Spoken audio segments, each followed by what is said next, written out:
Rev up your engine!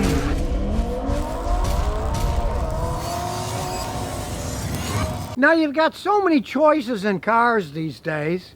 What are you going to get? An electric car, a hybrid car, gasoline car, diesel car?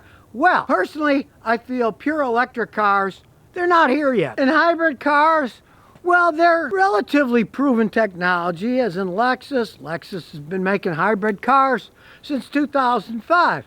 But I'm not a fan of hybrid cars for myself. They cost more.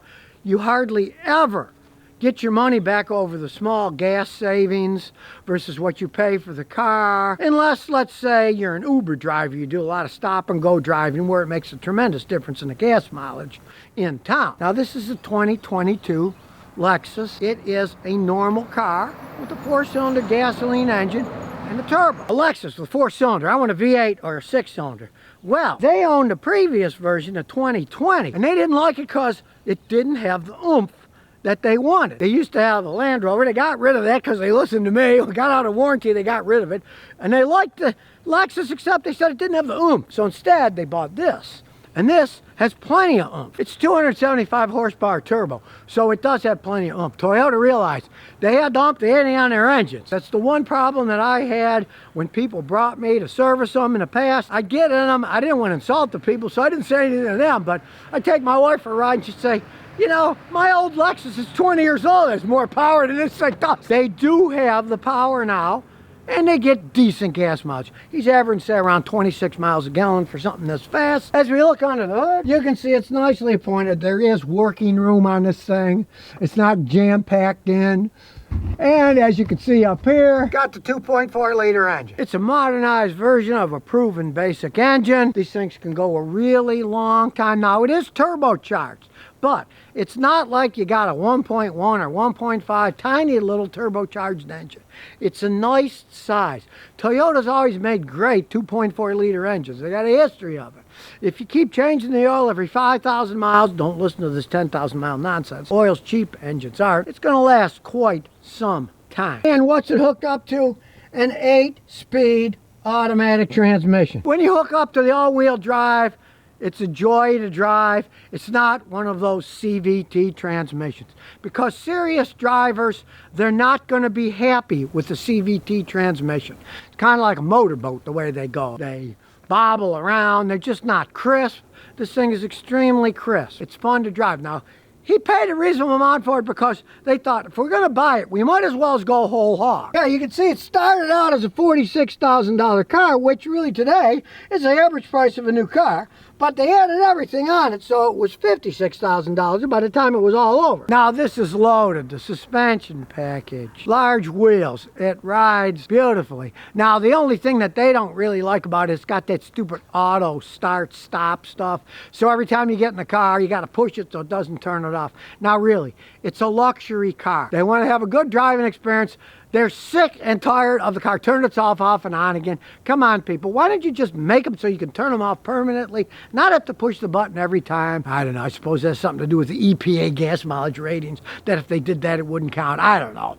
But will you stop doing it on luxury cars, people? It's annoying. And this comes with a card to start it, like a Tesla. The only oddball thing is they only got one of these. Hey, 56 grand. They could have given them 2 of these, you know? They have to pay $500 if they want another one. Now, that's a bit too skin-flinty if you ask me. I have to give Lexus kudos because I didn't like those howling Home Alone faces, but now, yes, they're interesting, aggressive-looking front end. Thank goodness they changed it. Now, as we go inside, there's a funny story here. They took it in for servicing at the Lexus dealer. When he got it back, there was a big dent here.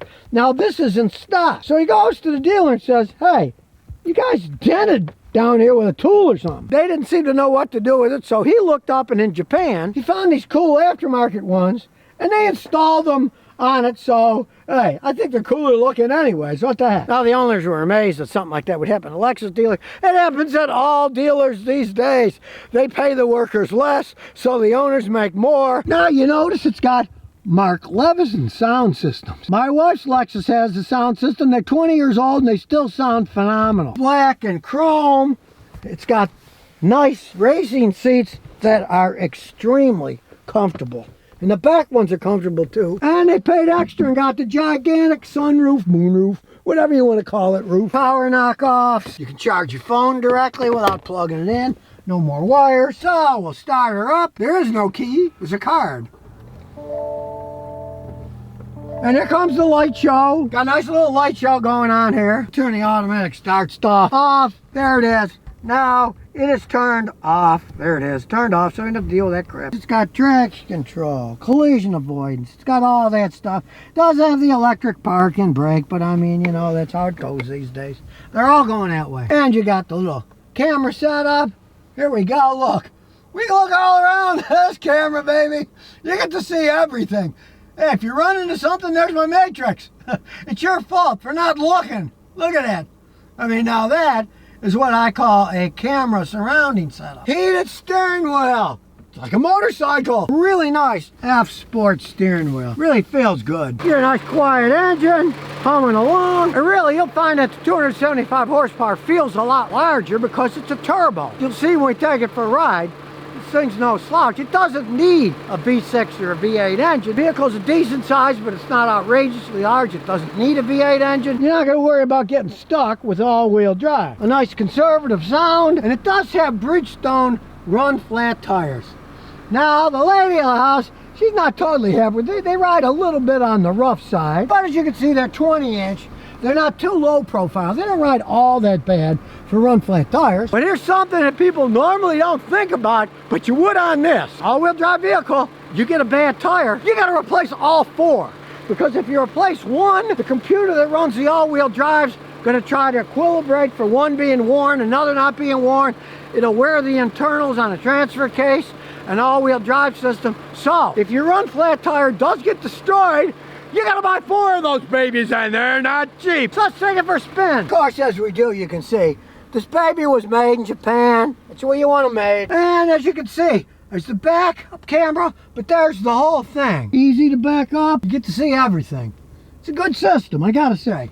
I'm impressed. No more excuses. I hit the curb. You get to see the curb. It's extremely smooth, and it's got like all the technology that modern cars do. It's got the heads-up display here, so you can see all kinds of things. You can see the condition of the road, all kinds of stuff on your front pop-up read on screen. There it is, 30. It's telling us the speed limit is 30. It handles more like a race car than an SUV. Back in the day, I had customers, and they bought Acuras instead of Lexuses because they said, well, we liked the Lexus, but the Acura handled better and rode better. Not the case in these things.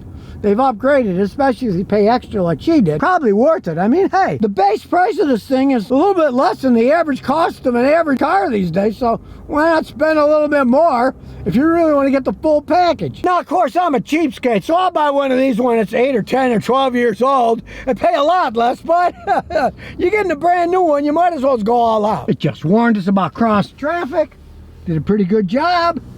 Since I was looking at the camera, hey, so let's see what this thing can do in our little drag race here. Nobody behind us, so on your mark, get set, go. Firm shifting, real smooth shifting, plenty of power. Although I gotta say, it's not reading right. It says the speed limit is 30, and the speed limit here is actually 45 miles an hour. Don't always believe the speed limit signs. They are not that accurate. Just understand that's not Lexus. That's just picking up on the information that's wirelessly sent down. So in this case, it's the wrong information. As you can hear, it's an incredibly quiet SUV. Japanese put these things together quite well. And if you want to really fiddle around, look, you can put it in manual. Shifts pretty good with a button. No real lag there. Downshifts pretty good too. Makes a nice little sound for a 4-cylinder too. Kind of surprises me. Got a little aggressiveness to it. Put it back into normal drive, so we don't have to fiddle with the shifters. Brakes. Nice sound, nice pickup, exceptionally smooth transmission. A lot of people griped about these earlier transmissions. Say they didn't feel right, a little sloppy. Now, if you put stuff in eco mode, it's always trying to get the best gas mileage possible, so we'll feel a little bit weird. But I got it in normal mode. In normal mode, it shifts like a dream. It has intelligent cruise control, so you can cruise along and not have to worry about getting too close. It'll slow itself down and then speed up when there's more room. It puts this Hyundai Palisade to shame. You want to compare riding abilities, getting that thing and compare it to this.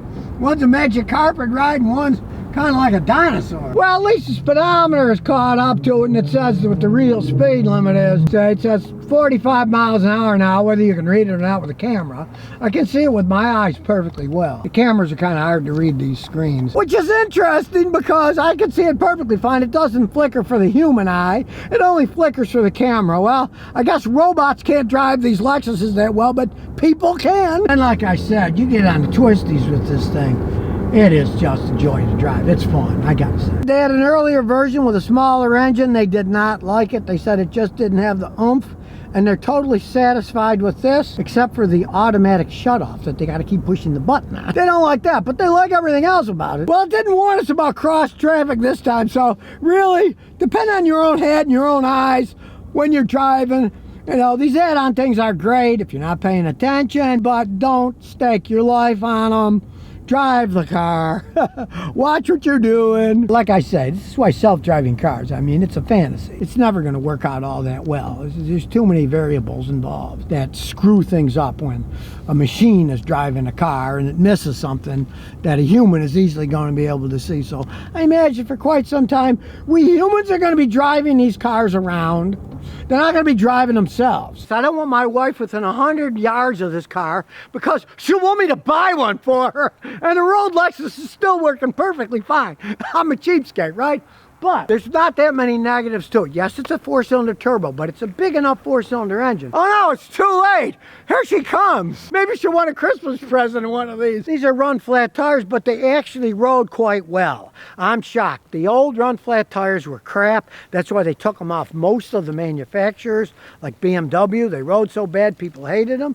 These actually ride quite well. I'm impressed. They've obviously figured out how to make these run flat tires. Well, at least Bridgestone has. These are Bridgestones that it comes with. And I do have to agree, if you're going to buy one of these, hey, get the big package like he did because it really handles better. Nice performance. It doesn't underperform. The new transmission, the upgraded engine, it's a big deal. It's much better than the previous models, I gotta say. I'm impressed by it. Now, I'm too cheap to buy one new, but who knows? Maybe 10 or 20 years from now, somebody will get tired of theirs, and I'll buy theirs from them. Although, sad but true, my wife showed up, and now she wants one, so...